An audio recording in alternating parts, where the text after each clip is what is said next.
कृपया करके चैनल को सब्सक्राइब करें और बेल आइकन को दबाएं और लाइक करें। धन्यवाद। आरती है आरती, पापियों को पाप से है आरती।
सब ही मिलगी दियो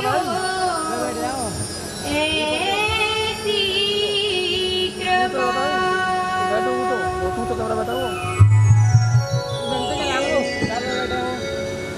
अंतः श्री विभूषित जगत अर्चनीय वंदनीय प्रातः स्मरणीय श्री सद्गुरुदेव जी, सूक्ष्म जगत में विराजमान समस्त देवगण, योगी जन, सिद्ध जन, जिनकी छत्र छाया में हम कथा व सत्संग श्रवण कर रहे हैं और करते रहेंगे। यहाँ पर दृश्य और अदृश्य रूप में विराजमान सभी संत भगवान, आदरणीय विप्रजन, विद्युत जन एवं मेरी माताओं और मेरी बहनाओं और भी ज्ञात अज्ञात सभी श्रोताओं को मैं हृदय से बार बार नमन करती हूँ।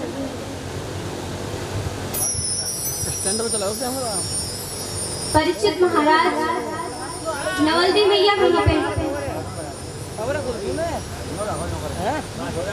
मैंने कल आपको बताया था कि भागवत में और पूजा में ये दोनों ही कार्य पत्नी के साथ करने चाहिए। जल्दी बुलाइए उन्हें।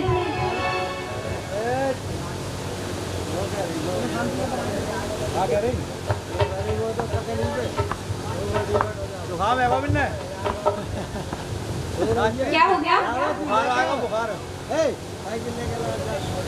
अरे तो भागवत से तो सारे कष्टों का निवारण हो जाता है। अगर वो भागवत गाएंगी तो उनका बुखार भी उतर जाएगा।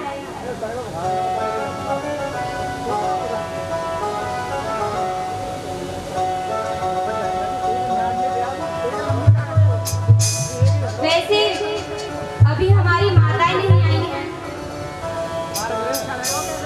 जब तक वो आ जाएंगी तब तक हम कीर्तन करते हैं। मेरे साथ सुनिएगा।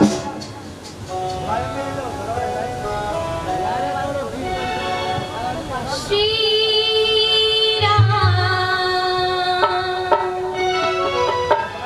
जय राम जय जय राम।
बोली वृंदावन बिहारी लाल की। तुलसी का पौधा है, मैं इसमें रोज पानी देता हूँ फिर भी वो सूख जाता है। इसका यही कारण है कि मेरे घर पुत्र नहीं है। इसी पाप की वजह से मेरी गाय भी बांध है। तो बाबा कहने लगे कि हे ब्राह्मण देव, मैं समझ गया कि आपको किस बात का दुख है। और ब्राह्मण देव कहने लगे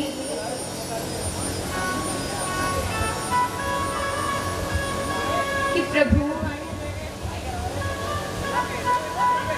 कुछ भी कीजिए लेकिन मुझे संतान चाहिए।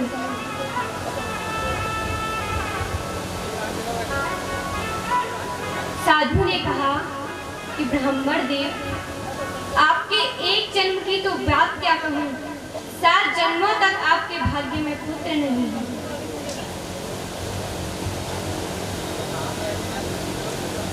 इस बात को सुनकर ब्राह्मण और तेज रोने लगे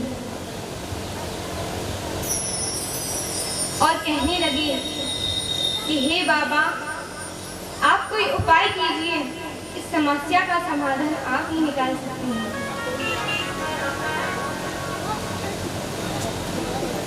तब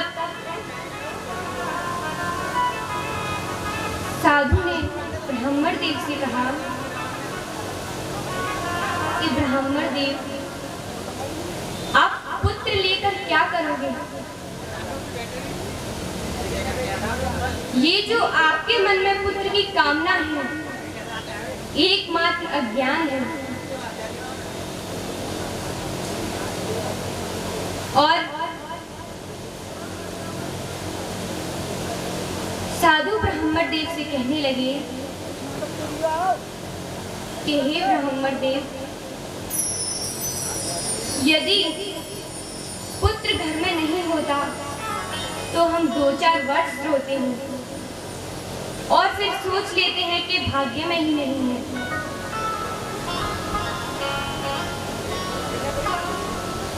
अगर पुत्र होकर मर जाए तो भी हम 2-4 वर्ष ही रोते हैं। जब कोई पूछता है कि भैया तुम्हारी कोई संतान नहीं है, तो कह देते हैं कि क्या करें, हुआ तो था लेकिन मर गया।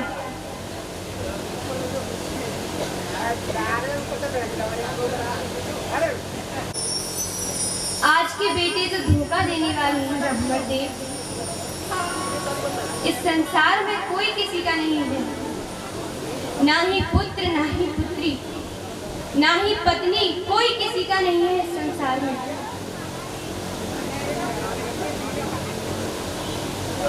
और अगर घर में पुत्र एक हो लेकिन गुणवान हो तो वो सारे खानदान को तार देता है। यदि वही पुत्र कुपुत्र हो जाए तो सारे खानदान का सर्वनाश कर देता है।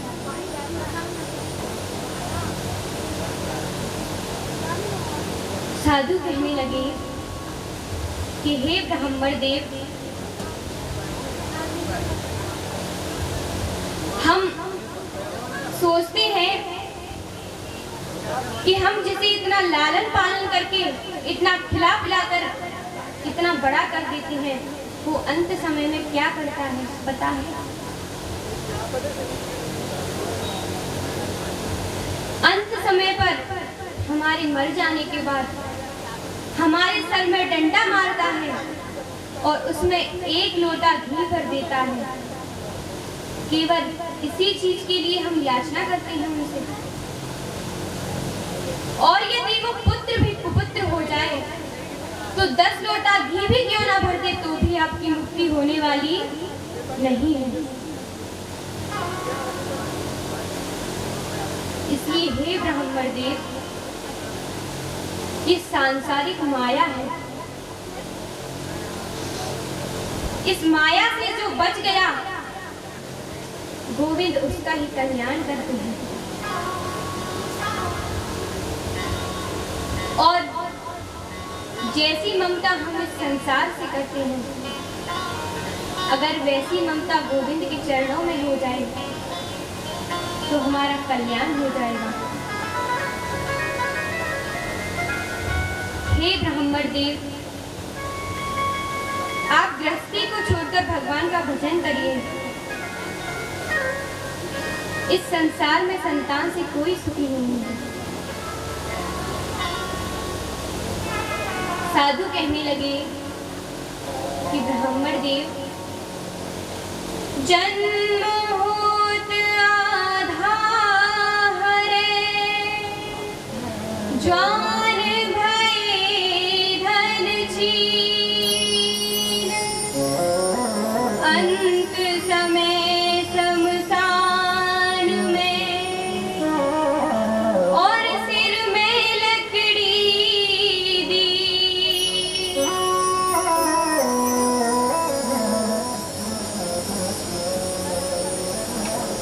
भक्तों, पुत्र नाम चलाता नहीं, काटता है। और मैं सभी पुत्रों की नहीं कह रही हूँ, मैं तो उन पुत्रों की कहती हूँ जो अपने माता पिता को दुख दिया करते हैं।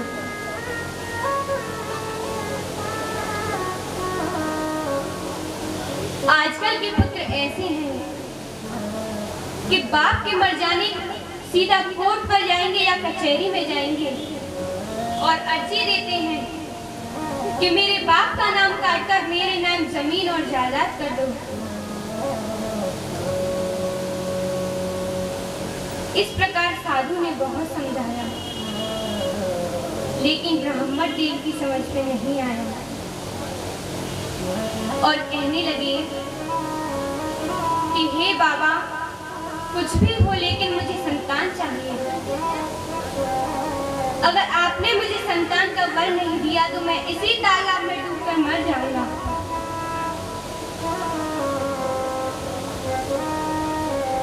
तब बाबा ने उन्हें एक फल दिया। भक्तों, किसी के हृदय से आवाज निकलना ये अलग बात है और किसी से जबरदस्ती बात मनवा लेना ये अलग बात है। तो यही ब्राह्मण देव ने किया। बाबा ने बहुत समझाया लेकिन उनकी समझ में नहीं आया। तब बाबा ने खुश होकर उन्हें एक फल दिया और कहा कि हे ब्राह्मण देव, यदि इस फल को आपकी पत्नी खा लेगी तो उसकी एक अति सुंदर पुत्र पैदा होगा, माता पिता की सेवा करने वाला होगा।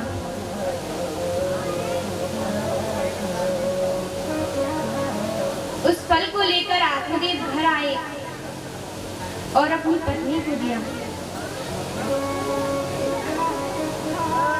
पत्नी से कहने लगे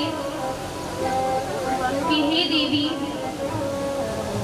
यदि आप इस फल को खा लेंगे तो आपके एक अति सुंदर पुत्र पैदा होगा। तो धुंधली देवी तो थी ही उल्टी। पतिदेव कहते कि ये काम करना है तो वो कहती कि ये नहीं करना है।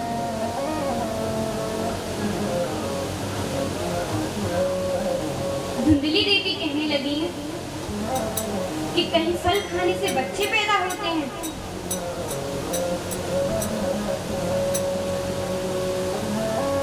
तभी वहां उनकी छोटी बहन आ गई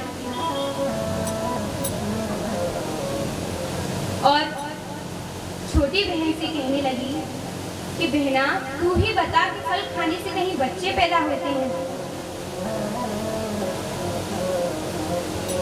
तो छोटी बहन कहने लगी कि बहना,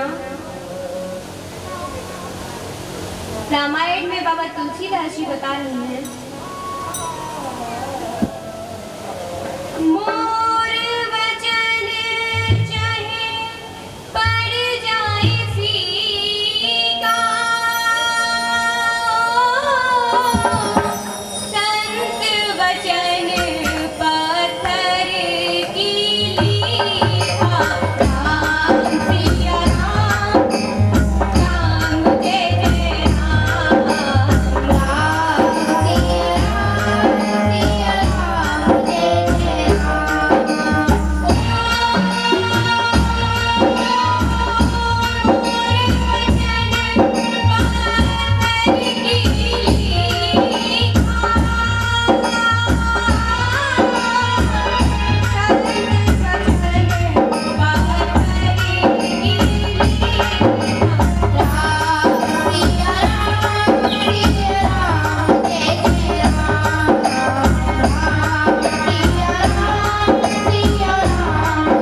तुम चिंता मत करो, मैं तुम्हें एक उपाय बताती हूँ।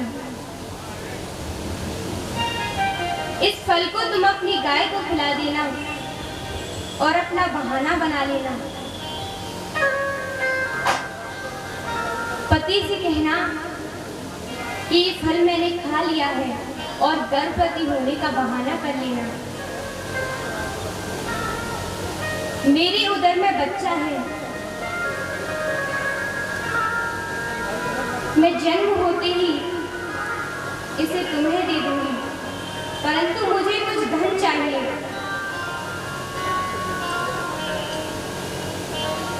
और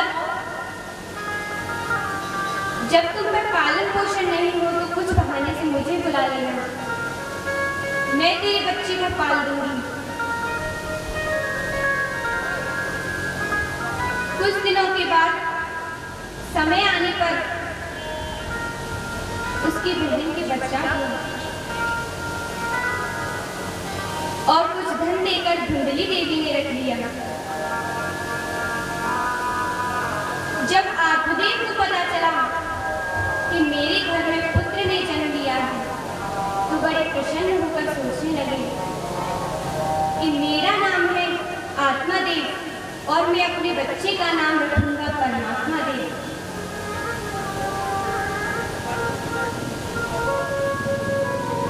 तो धुंधली मैं रखूंगी अपने पुत्र का नाम, मेरा नाम है धुंधली और मेरे पुत्र का नाम होगा धुंधकारी।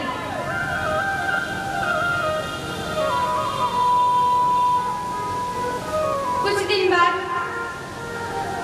उसकी गाय भी आई। गाय ने एक बछड़ा दिया जिसका मनुष्य का सा शरीर और गाय के से कान थे। उनका नाम गोकर्ण रखा। दोनों बच्चों का जाति संस्कार कराया।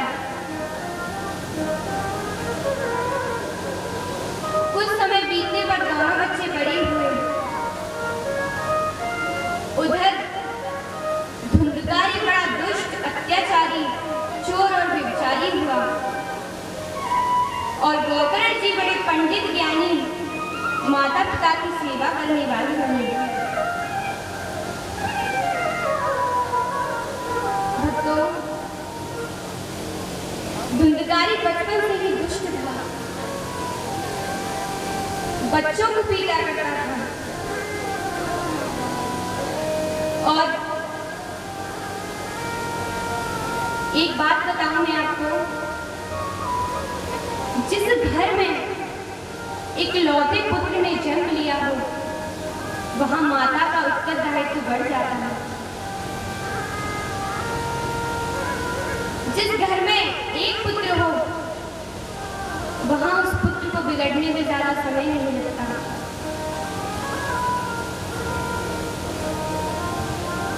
अगर सास कहती है कि घर में पुत्र एक हो लेकिन अच्छा हो, इसलिए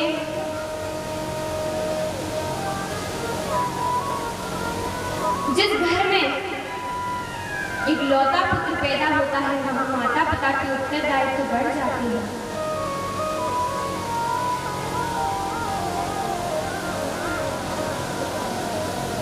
उसकी रोज रोज की शिकायतों से आत्मदेव बहुत परेशान हो गए और दुखी होकर रोने लगे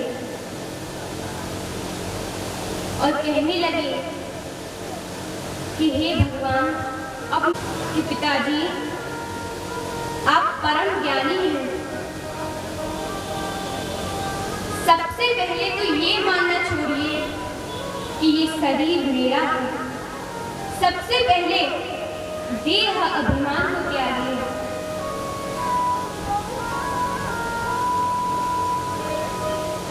इस शरीर को चाहे पंडित जी बोलो, चाहे ज्ञानी बोलो, चाहे संत बोलो, लेकिन शरीर की गति तो केवल 3 है। जला दोगे तो राख हो जाएगा, जमीन में गाड़ दोगे तो कीड़े बन जाएंगे, और फेंक दोगे तो गीदड़ खा जाएंगे और कोई तीसरी के ये अपने मेरे हैं, इस संसार में कोई किसी का नहीं है।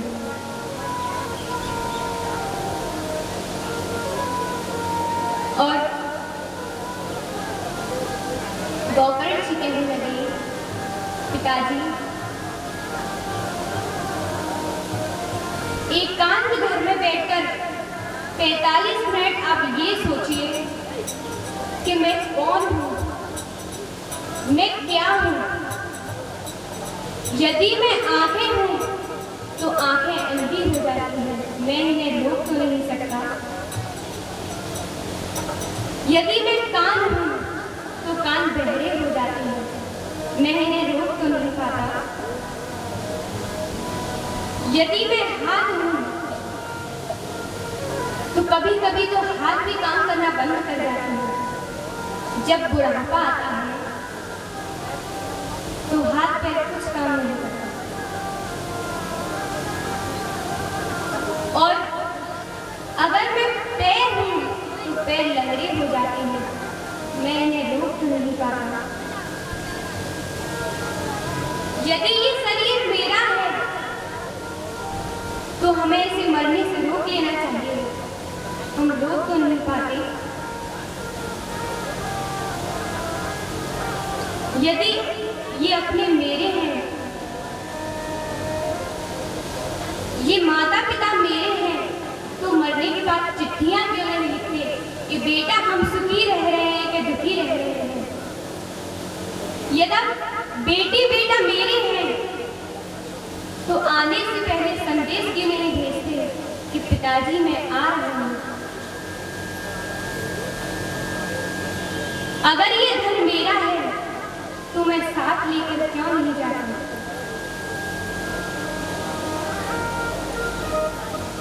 भक्तों, इस संसार में कोई किसी का नहीं है। भगवान कहते हैं कि मुझे बनावटी प्रेम बिल्कुल पसंद नहीं है, और यदि कोई बनावटी प्रेम करे तो समझ लेना चाहिए कि कुछ ना कुछ गड़बड़ है।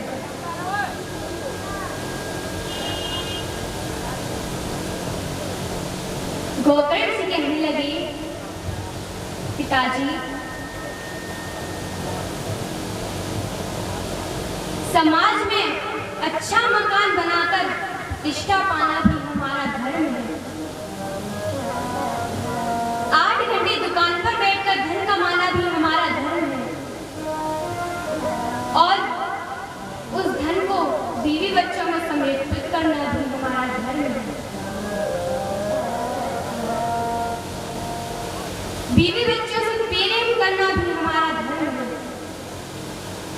लेकिन पत्नी मेरी है, बच्चे मेरे हैं, ये मानना अधर्म है। इस संसार में कोई किसी का नहीं है। आप ध्यान दीजिए कि शरीर की ही तो पत्नी है, शरीर के लिए बच्चे हैं, और शरीर का ही ये। और हे पिताजी, आप इस गृहस्थी को छोड़कर जंगल में चले जाइए। इस प्रकार गोकर्ण जी ने अपने पिताजी को उपदेश दिए, और रामायण में बाबा तुलसीदास जी बता रहे हैं,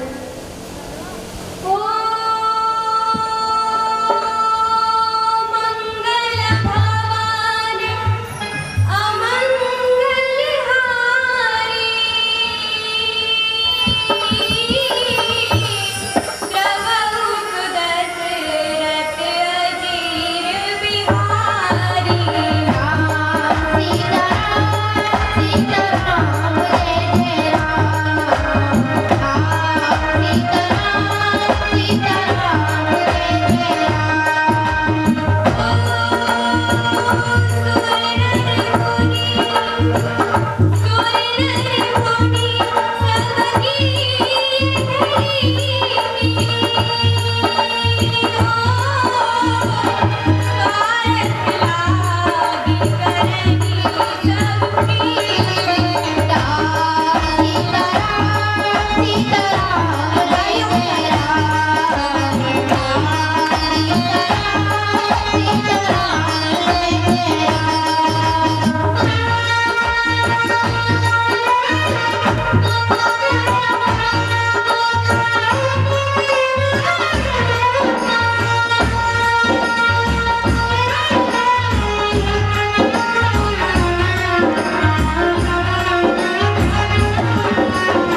जब किसी को काम पड़ता है तभी कोई हमारे पास आता है,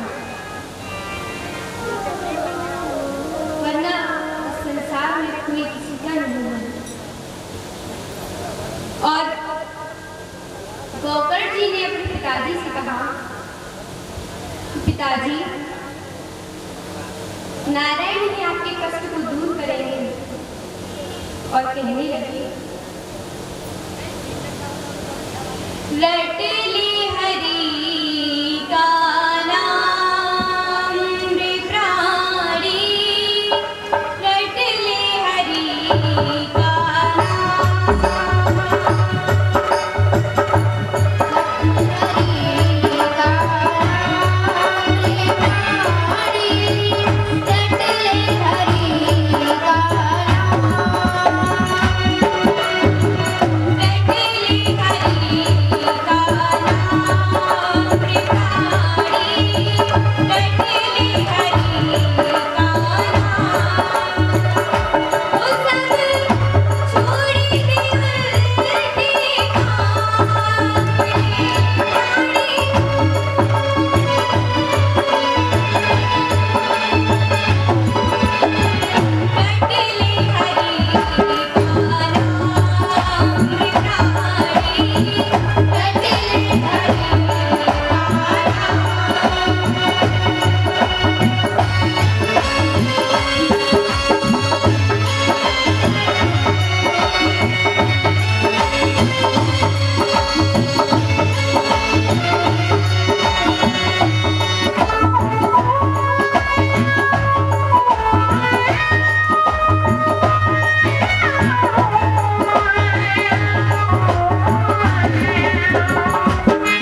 प्रेम से बोलो।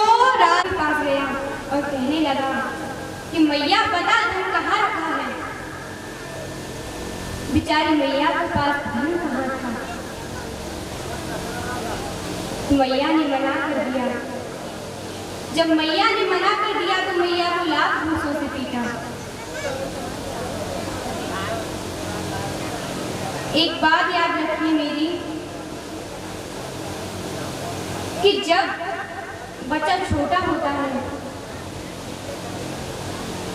तो वो कंचे खेलने के लिए जाता है। समझ लीजिए उसने कंचे खेलना स्टार्ट कर दिया तो उसके जीवन की बुराइयां स्टार्ट होने लगी। पहले कंचे, फिर ताश, फिर मदरा।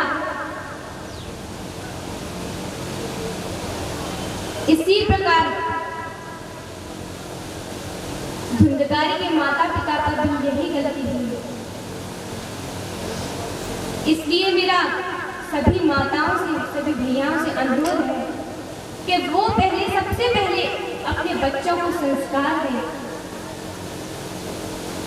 जो बच्चे स्कूल में पढ़ने के लिए जाते हैं केवल वो पढ़ाई नहीं है। एक बच्चे की तब पहचान होती है जब उसके संस्कार अच्छे होते हैं। और मैं ये नहीं कह रही कि आप अपने बच्चों को गलत संस्कार देते हैं। आप कथा सुनने के लिए आते हैं, आप अपने बच्चों को बहुत अच्छे संस्कार देते हैं। बेचारी मैया को धुंधकारी ने रात में धुंधकारी को मार डाला। उसके मृतक शरीर को उसी के घर में गाड़ दिया और वेश्याएं धन को लेकर वहां से चली गई। इस बात के बारे में गांव वालों को नहीं पता चला और भक्तों धुंधकारी को उसके कुकर्मों की वजह से प्रेत योनि मिली। आज वो दसों दिशाओं में भटकने लगा। कुछ समय बाद जब गोकर्ण जी को पता चला कि धुंधकारी मर चुका है तो उसे अनाथ समझकर गया में पिंडदान किया। गया में पिंडदान करके अनेक तीर्थों पर घूमकर शाम को अपने घर आए और रात्रि में विश्राम किया। गोकर्ण जी रात्रि में विश्राम कर ही रहे थे तो कभी नहीं बोला तो अपने कमंडल से जल लेकर गायत्री मंत्र पढ़कर उसके ऊपर चढ़ दिया। तो भैया भैया भैया कह करके चिल्लाने लगा।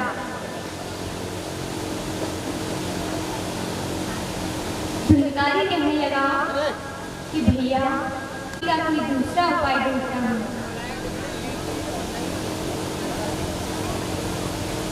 जब सुबह हुई तो गांव वालों को पता चला कि धुंधकारी प्रेत बनकर भटक रहा है तो गोकर्ण जी के पास आई और उनसे कहा कि हे गोकर्ण जी, धुंधकारी की मुक्ति का उपाय केवल आप ही बता सकते हो, अब आप ही कुछ कीजिए।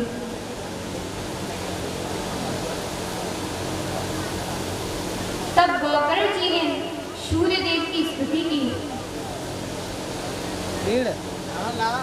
सूर्य देव प्रकट हुए, सूर्य देव से कहने लगे कि हे प्रभु, मंडप में स्त्री गाड़ा जाता है।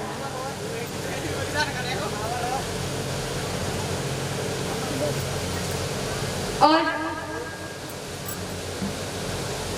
भक्तों, गोकर्ण जी की वाणी से प्रभु हरि का कीर्तन और कथा सुनने के लिए हरि के भक्त आए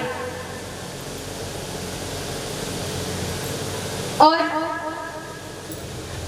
कथा का पहला दिन था। लोग बड़े आनंद के साथ कीर्तन कर रहे थे। किस प्रकार कीर्तन कर रहे थे? मन भूल मत जइयो राधा रानी के चरण, मन भूल मन भूल मत जइयो राधा रानी के चरण, मन भूल मत जइयो राधा रानी के चरण। हे हरि